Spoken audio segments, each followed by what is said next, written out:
Student sentences की online class में आज हम क्षितिज गद्यखंड से चैप्टर 7 मेरे बचपन की याद पढ़ेंगे। मेरे बचपन की याद जो महादेवी वर्मा द्वारा रचित है, जिसमें हम महादेवी वर्मा के बारे में कुछ जानेंगे, उनका परिचय जानेंगे। महादेवी वर्मा आधुनिक युग की मीरा कही जाती हैं। वे हिंदी साहित्य की लेखिकाओं में सर्वोच्च स्थान रखती हैं। सन 1907 में उत्तर प्रदेश के फर्रुखाबाद नामक नगर में उनका जन्म हुआ। उन्होंने प्रयाग विश्वविद्यालय से संस्कृत में एमए किया था और प्रयाग हिमालय विद्यापीठ में प्राचार्य नियुक्त हो गई। बाद में वही कुलपति बनी।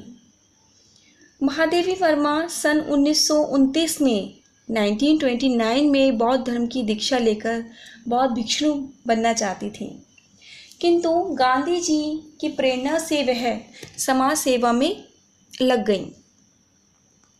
उन्होंने शिक्षा तथा साहित्य के क्षेत्र में अभूतपूर्व कार्य किया। सन 1954 में 1954 में साहित्य अकादमी की स्थापना में अप्रतिम योगदान दिया। उनकी बहुत सारी रचनाएं हैं और बहुत फेमस भी हैं। उनकी कुछ काव्य रचनाएं भी हैं, जैसे नीरजा, रश्मि, निहार, संध्या गीत, दीपशिखा, यामा इत्यादि। उनकी गद्य रचनाओं में फेमस हैं अतीत के चलचित्र, बहुत ही प्रसिद्ध रचना है ये उनकी। स्मृति की रेखाएं, मेरा परिवार, पथ के साथी, श्रृंखला की कड़ियाँ। इस तरह से उनकी भाषा, गद्य भाषा अनूठी है। हजारों लेखों में महादेवी का गद्य अलग से पहचाना जा सकता है। इस प्रकार उनकी रचना, उन्होंने अपनी इस रचना में अपने बचपन की यादों का वर्णन किया है। उनकी ये रचना एक संस्मरण है, जिसमें अपने बचपन की यादों के बारे में उन्होंने कुछ पंक्तियाँ या कुछ बातें आपके पाठ्यक्रम में घटित हैं, जो पढ़ेंगे। देखिए आगे। बचपन की स्मृतियों में एक विचित्र सा आकर्षण होता है। क्या कहती है लेखिका? देखिए, बचपन की यादों में एक विचित्र सा आकर्षण होता है। विचित्र से तात्पर्य है अनोखा और स्मृतियों से तात्पर्य है यादें, जो कभी कभी लगता है जैसे सपने में सब देखा होगा। परिस्थितियां बहुत बदल जाती हैं। आकर्षण से तात्पर्य है खिंचाव। एक खिंचाव होता है। बचपन की यादों से एक अनोखा सा खिंचाव होता है। कभी कभी लगता है जैसे सपने में सब देखा होगा। परिस्थितियां बहुत बदल जाती हैं। अपने परिवार में मैं कई पीढ़ियों के बाद उत्पन्न हुई। मेरे परिवार में प्राय 200 वर्ष तक कोई लड़की थी ही नहीं। सुना है उसके पहले लड़कियों को पैदा होते ही परधाम भेज देते थे, अर्थात उनको मार दिया जाता था। फिर मेरे बाबा ने बहुत दुर्गा पूजा की। हमारी कुल देवी दुर्गा थीं। मैं उत्पन्न हुई तो मेरी बड़ी खातिर हुई और मुझे वह सब नहीं सहना पड़ा जो अन्य लड़कियों को सहना पड़ता है। परिवार में बाबा फारसी और उर्दू जानते थे। पिता ने अंग्रेजी पढ़ी थी। हिंदी का कोई वातावरण नहीं था। परदान से मैंने अभी आपको बताया, मृत्यु में दे दी जाती थी। वातावरण, माहौल, विदुषी, विद्युमती और दर्जा मतलब कक्षा। तो इस प्रकार इसमें लेखिका कहती हैं कि महादेवी के खानदान में लड़कियों को पैदा होते ही मार दिया जाता था। अतः लगभग 200 वर्षों बाद महादेवी ने परिवार में जन्म लिया। महादेवी के बाबा ने दुर्गा पूजा करके कन्या मांगी थी। अतः महादेवी को बचपन में कोई कष्ट नहीं सहना पड़ा। उन्हें उर्दू, फारसी, अंग्रेजी, संस्कृत पढ़ने की भी सुविधा दी गई। उनकी माता ने उन्हें हिंदी पढ़ने के लिए प्रेरित किया। मेरी माता जबलपुर से आईं, तब वे अपने साथ हिंदी लाईं। वे पूजा पाठ भी बहुत करती थीं। पहले उन्होंने मुझको पंचतंत्र पढ़ना सिखाया।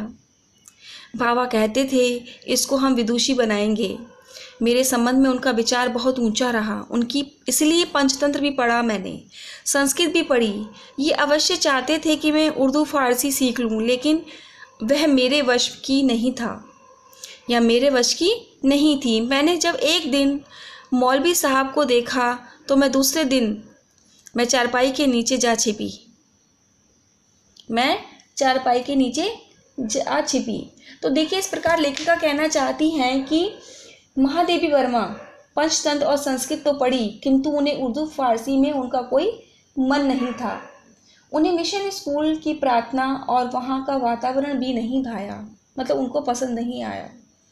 मतलब उनके घर में उन्होंने उनको एक अंग्रेजी स्कूल में उनका एडमिशन कराया, जहाँ उन्हें उस वातावरण में उनका मन नहीं लगा। तब उन्होंने क्रॉसवेट गर्ल्स कॉलेज में 5वीं कक्षा में भर्ती किया गया। यहाँ हिंदू और ईसाई दोनों जातियों की लड़कियाँ थीं। भोजन में प्याज तक का प्रयोग नहीं होता था। भोजन में प्याज तक का भी प्रयोग नहीं होता था। वहाँ वातावरण के हर एक कमरे में हम 4 छात्राएं रहती थीं। उनमें पहली ही साथिन सुभद्रा कुमारी मिली। 7वें दर्जे में वे मुझसे 2 साल सीनियर थीं। वे कविता लिखती थीं और मैं भी बचपन से तुक मिलाती आई थी। बचपन में माँ लिखती थी, पद भी गाती थी। मीरा के पद विशेष रूप से गाती थी। सवेरे जागिए कृपा निधान पंछी बन बोले, यही सुना जाता था। प्रभाती गाती थी। प्रभाती भी हमने आपको बताया था, प्रभाती का मीन्स क्या है, जो सुबह के समय गाए जाने वाले गीत।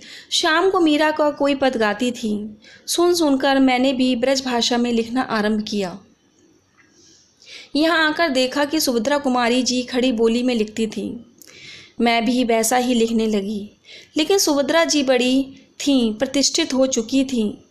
उनमें छिपा छिपा कर लिखती थी। मैं उनसे छिपा छिपा कर लिखती थी। लेकिन सुभद्रा भी बड़ी थी, प्रतिष्ठित हो चुकी थी। उनसे छिपा छिपा कर लिखती थी। एक दिन उन्होंने कहा, महादेवी तुम कविता लिखती हो? तो मैंने डर के मारे कहा नहीं। अंत में उन्होंने मेरी डेस्क की किताबों की तलाशी ली और बहुत सा निकल पड़ा। उसमें से तब जैसे किसी अपराधी को पकड़ते हैं, ऐसे उन्होंने एक हाथ में कागज़ लिए और एक हाथ से मुझको पकड़ा और पूरे हॉस्टल में दिखा आई कि ये कविता लिखती है। फिर हम दोनों की मित्रता हो गई। क्रॉसवेट में एक पेड़ की डाल के नीचे थी। उस डाल पर हम लोग बैठ जाते थे। क्रॉसवेट में एक पेड़ की डाल नीचे थी। उस डाल पर हम लोग बैठ जाते थे। जब और लड़कियां खेलती थीं, जब हम गाते थे तो लोग तुक मिलाते थे। उस समय एक पत्रिका निकलती थी, स्त्री दर्पण।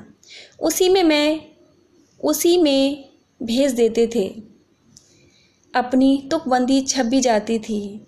फिर यहाँ कभी सम्मेलन होने लगे तो हम लोग भी उनमें जाने लगे। हिंदी का उस समय प्रचार प्रसार था। मैं सन 1917 में आई थी। उसके उपरांत अर्थात उसके बाद गांधी जी का सत्याग्रह आरंभ हो गया और आनंद भवन स्वतंत्रता के संघर्ष का केंद्र हो गया। जहाँ तहाँ हिंदी का भी प्रचार चलता था। कभी सम्मेलन होते थे तो क्रॉसवेट में मैडम हमको साथ लेकर जाती थी। हम कविता सुनाते थे। कभी हरिऔध जी अध्यक्ष होते थे, कभी श्रीधर पाठक होते थे, कभी रत्नाकर जी भी होते थे, कभी कोई होता था। कब हमारा नाम पुकारा जाए बेचैनी से सुनते रहते थे। मुझको प्राय प्रथम पुरस्कार मिलता था। 100 से कम पदक नहीं मिले होंगे मुझे। 100 से कम पदक मुझे नहीं मिले होंगे। एक बार की घटना याद आती है कि एक कविता पर मुझे चांदी का एक कटोरा मिला। बड़ा नक्काशीदार, सुंदर। नक्काशीदार मतलब जिस पे महीन बारीक कलाकारी हो। उस दिन सुभद्रा नहीं गई थी। सुभद्रा प्राय नहीं जाती थी कभी सम्मेलन में। मैंने उनसे आकर कहा, देखो यही मिला है।